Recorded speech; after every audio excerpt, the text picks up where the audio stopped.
All right, guys and gals, Mr. Know-It-All here with a promised update on the HDPE plastic protection for your everything.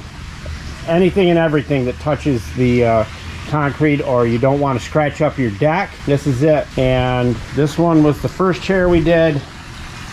Everything is still connected.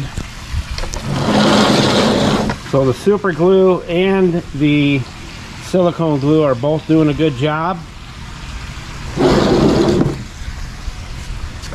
Oh, there it is.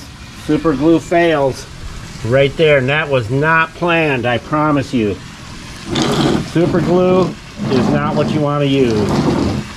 You want to use the silicone glue that I shared with you. It's in the tools list. Julio, tell everybody where it's at. Buscar en el show más de la descripción del video para todas las herramientas. Thank you, Cesar Chavez, Julio Rodriguez, Bill Johnson Thompson. And here's the other one, and luckily, we did just the silicone on this. But that's funny. Now I get to glue those on. I'm sure this one will snap right off.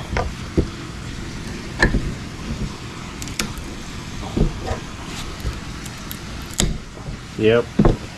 And these up here, they're not coming off. So there's your update. And again, you can put this plastic on everything you want to protect from wearing out. And it doesn't take long when you're on concrete, and it doesn't take long to mar up your deck. Mr. Know-It-All out.